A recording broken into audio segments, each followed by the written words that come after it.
নমস্কার, আগমনীর ক্লাসরুমে আপনাদের স্বাগত জানাই। আজকে বিষয়টি হচ্ছে সমুদ্র। সমুদ্র নিয়ে আমি আগে কথা বলেছি, আমি বারবার বলেছি সেক্ষেত্রে যে সমুদ্র খুব ভালো কার্বন সিঙ্ক, কীভাবে কার্বন শোষণ করে এবং সমুদ্র আমাদের অক্সিজেনের কত ভাগ পূরণ করে, এই সমস্ত কথা কিন্তু আমি সমুদ্র সংক্রান্ত বলতে গিয়ে বলেছি। তো সেক্ষেত্রে যারা খেয়াল নেই বিষয়টা, তো সেক্ষেত্রে বা কোনো কারণে মিস হয়ে গেছে, যারা সাবস্ক্রাইব করা আছেন তারা একটু পেছনের দিকে গিয়ে দেখে নেবেন, আর যারা এখনও সাবস্ক্রাইব করেননি তারা প্লিজ সাবস্ক্রাইব করে দেখে নেবেন। তো আসুন এবার মূল কথায় চলে আসি। আজকের বিষয় হলো ওশানিক কারেন্ট।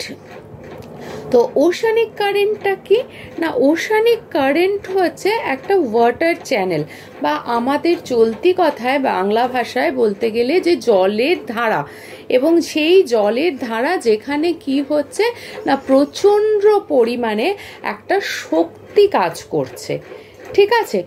তো এই যে প্রচুর এনার্জি সম্পন্ন একটি জলের ধারা, এটাকেই বলা হচ্ছে ওশানিক কারেন্ট।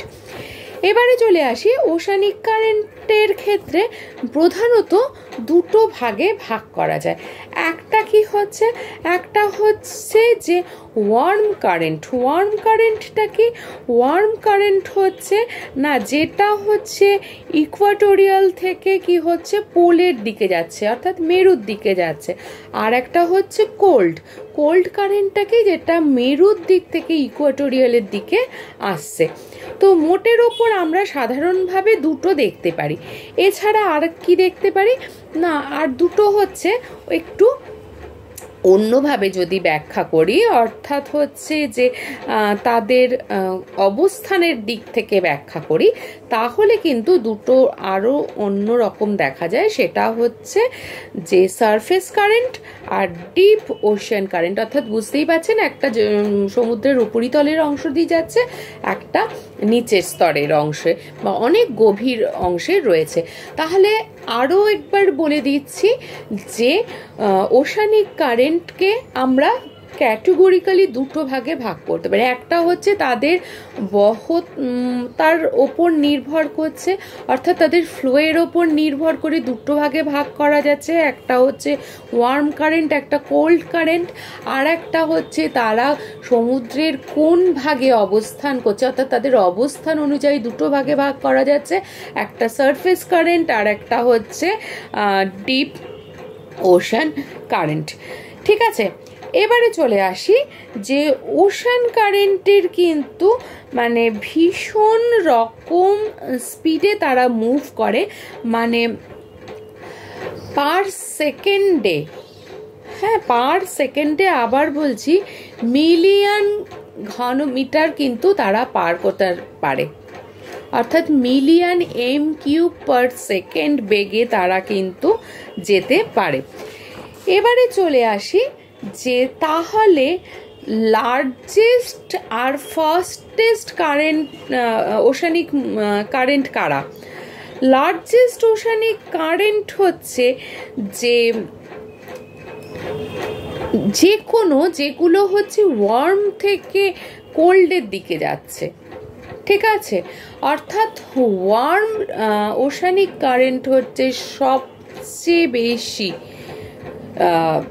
বড় এবং ফাস্টেস্ট। তার কারণ কি, আমরা জানি যে উত্তপ্ত থাকলে কোনো জিনিস তার মধ্যে সেটা হালকা থাকে এবং তার জন্য তার স্পিড ভালো থাকে, আর ঠান্ডা জিনিস কি হয়, ভারী হয়, তার স্পিড অনেক কম থাকে এবং সে অনেক কনডেন্সড ফর্মে থাকে।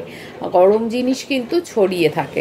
ওকে, তো এবার চলে আসি যে সেক্ষেত্রে যে এই যে ফাস্টেস্ট কারেন্ট সেটা কিভাবে যেতে পারে না, সেটা দেখা যাচ্ছে যে একটা ভালো উদাহরণ হচ্ছে গালফ স্ট্রিম কারেন্ট। সেক্ষেত্রে দেখা যাচ্ছে যে সেটা হচ্ছে সারফেস লেয়ারের।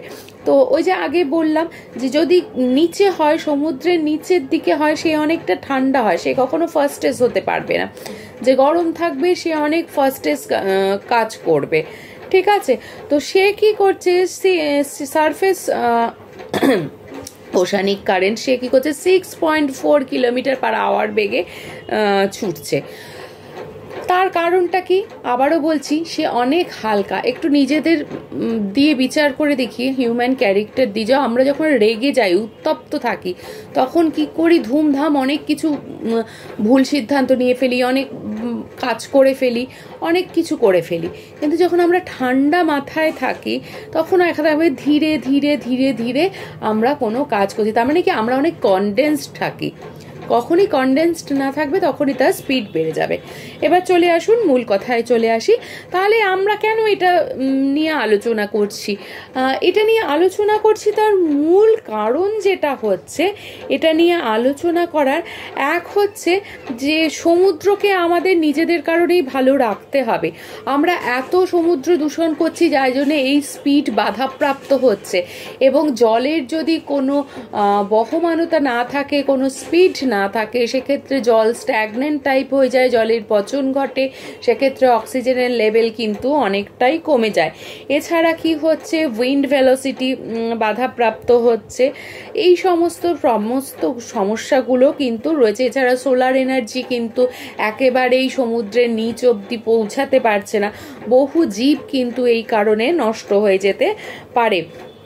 তাই প্লিজ আমরা চলুন সমুদ্রকে যত্ন করি, এবং সমুদ্রের এই যে সমস্ত কারেন্টের মুভমেন্টগুলো স্মুথলি হতে দিই, উইন্ড ভেলোসিটিকে মেনটেনড হতে দিই, সোলার এনার্জি প্রবেশ করতে দিই, হ্যাঁ। এবং আর্টসের মুভমেন্টের ফলে এই যে সমুদ্রে যে ডাম্প করা, এটাকে না যদি করি তাহলে আর্টসের যে আমরা কদিন ধরেই বলে চলেছি প্লেট টেকটনিক্সের ক্ষেত্রে আর্টসের যে ক্রাস্টের মুভমেন্ট, সেটাকেও নর্মাল রেস্টোর করতে দিই।